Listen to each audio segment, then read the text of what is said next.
প্রিয় দর্শক, পিপি এডুকেশন চ্যানেলে আপনাকে স্বাগত। আজকের ভিডিওতে ব্যাসদেবের জন্মকাহিনী নিয়ে আলোচনা করব। ব্যাসদেব ছিলেন মাতা সত্যবতীর পুত্র। ব্যাসদেবের মাতা সত্যবতীর জন্মবৃত্তান্ত অত্যন্ত আশ্চর্যজনক।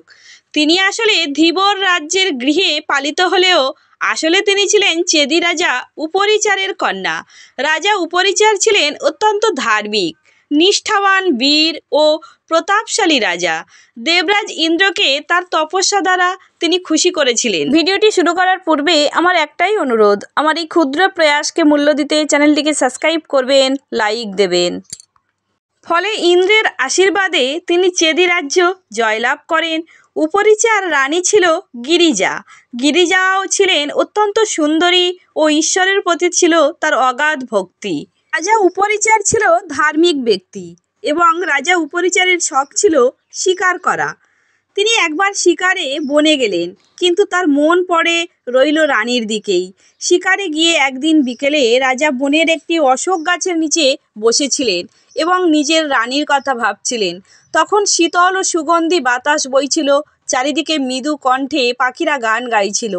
এই মনোহর পরিবেশে রাজা উপরিচারের রানীর কথা মনে পড়ে যায়। রানী গিরিজাকে স্মরণ করতে থাকলে তার শরীর থেকে তেজ ক্ষরিত হলো।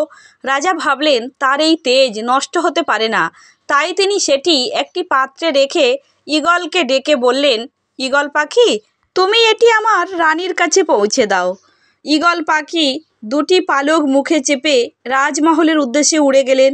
যমুনা নদীর উপর দিয়ে উড়ে যাওয়ার সময় হঠাৎ তার মুখের দিকে নজর পড়ে অপর একটি ঈগলের এবং সেই ঈগলটি ভাবলেন সে তার মুখে করে নিশ্চয়ই কোনো খাবার বহন করে নিয়ে যাচ্ছে। ফলে সে ওই ঈগলটিকে আক্রমণ করলো। দুই পক্ষীর মধ্যে তুমুল যুদ্ধের ফলে ওই পাত্রটি প্রথম ঈগলের মুখ থেকে যমুনার জলে পড়ে গেল। সেই জলে থাকা একটি মাছ পাত্রটিতে উপরিচার রাজার তেজ ভক্ষণ করে ফেলে এবং গর্ভবতী হয়ে পড়ে। আসলে ওই মৎস্যটি ছিল ব্রহ্ম সাব্যস্ত অপ্সরা অদ্রিকা। দশম মাসে দাস রাজা নামে এক ধীবরের জালে মাছটি ধরা পড়ে। মাছটির পেট মাঝখানে কাটলে তার পেট থেকে একটি পুত্র ও একটি কন্যা সন্তান জন্মলাভ করে। দাসরাজ দুই শিশু সন্তানকে নিয়ে রাজা উপরিচারের রাজসভায় উপস্থিত হন। রাজা পুত্রকে গ্রহণ করলেও কন্যাকে দাসরাজের কাছে ফিরিয়ে দেন। দাসরাজ সেই কন্যাকে তার গৃহে নিয়ে গিয়ে বড় করতে থাকেন। তিনি মাছের পেট থেকে জন্মগ্রহণ করেছিলেন বলে তার শরীর থেকে মাছের গন্ধ বের হতো, তাই লোকে তাকে মৎস্যগন্ধা বলে ডাকত। এছাড়াও সত্যবতী, দাসী ও গন্ধকালীন, গন্ধবতী, কালী, মৎস্যগন্ধা, সত্য, ভাসবী ও যোজনগন্ধা ইত্যাদি নামেও পরিচিতা ছিলেন। মৎস্যগন্ধা বা সত্যবতী ধীরে ধীরে বড় হতে থাকেন। মৎস্যগন্ধা খুব সুন্দরী ছিল, কিন্তু তার শরীর থেকে মাছের গন্ধ বেরোতো বলে কেউ তার ধারে কাছে আসতো না। সত্যবতী শৈশব থেকেই জেলেদের সাথে যমুনা নদীতে খেয়া পারাপারে কাজ শুরু করেন। রাতে নৌকায় করে সকলকে নদী পারাপার করতেন। একদিন পরাশর মুনি সেখানে উপস্থিত হন খেয়া পারাপারের জন্য। মৎস্যগন্ধাকে দেখে তার রূপে তিনি মুগ্ধ হয়ে যান। যমুনা নদীতে ঋষি পরাশরকে খেয়া পারাপারের সময় ঋষি পরাশর তার কামনা পূরণের উদ্দেশ্যে সত্যবতীর হাত ধরেন। সত্যবতী তাকে নিবৃত্ত করলেন। নৌকা অপর পারে পৌঁছাতে ঋষি পরাশর পুনরায় সত্যবতীর সহিত সঙ্গমের ইচ্ছা প্রকাশ করলেন। সত্যবতী ভয় পেলেন, যদি তিনি ঋষির কথা না শোনেন তবে হয়তো সে তাকে ভয়ঙ্কর কোনো অভিশাপ দেবেন। সত্যবতী ঋষিকে বললেন তার শরীরে মৎস্যের গন্ধ, তাই এই মিলন মোটেও সম্ভব নয়। ঋষি পরাশর তখন সত্যবতীর গায়ের সেই মৎস্যের গন্ধ দূর করে সেই গন্ধকে সুগন্ধে পরিণত করলেন। এরপর তিনি বললেন দিব্যলোকে মিলন হলে তিনি লজ্জাবোধ করবেন, এছাড়া এতে তার কুমারিত্ব নষ্ট হবে, ফলে সমাজে তাকে কলঙ্কিনী নামে পরিচিত হতে হবে।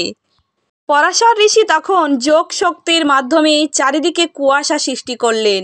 তিনি সত্যবতীকে বললেন, এই মিলনের ফলে তোমার কুমারিত্ব অক্ষুণ্ণ থাকবে এবং গর্ভধারণের কোনো লক্ষণ তোমার শরীরে প্রকাশ পাবে না। মৎস্যগন্ধা কোনোভাবেই আর পরাশর ঋষিকে থামাতে পারলেন না। পরাশর ঋষির সাথে তার মিলন হলো। সেই মিলনের ফলে মৎস্যগন্ধার শরীর থেকে কস্তুরীর মতো গন্ধ বের হতে লাগলো। সেই গন্ধ 4 মাইল পর্যন্ত ছড়িয়ে পড়ল। ফলে তিনি যোজনগন্ধা নামেও পরিচিত হলেন। এই মিলনের ফলে সে গর্ভবতী হয়ে পড়ে। যমুনা দ্বীপে তিনি একটি শিশুর জন্ম দেন। তার গায়ের রং কালো বলে নাম হয় কৃষ্ণদ্বৈপায়ন।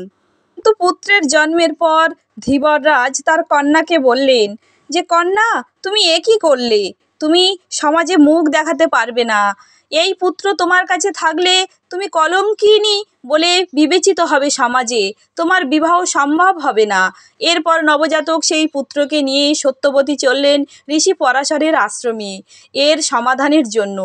আশ্রমে গিয়ে ধীবররাজ মহর্ষি পরাশরকে বললেন, মহর্ষি, আপনি এই পুত্রকে আপনার আশ্রমে রাখুন এবং তাকে আপনার মতো একজন মহাপণ্ডিত গড়ে তুলুন। পুত্রকে ঋষি পরাশরের আশ্রমে রেখে সত্যবতী ও ধীবররাজ সেখান থেকে প্রস্থান করলেন। ভিডিওটি এখানেই সমাপ্ত। ভালো থাকবেন, সুস্থ থাকবেন।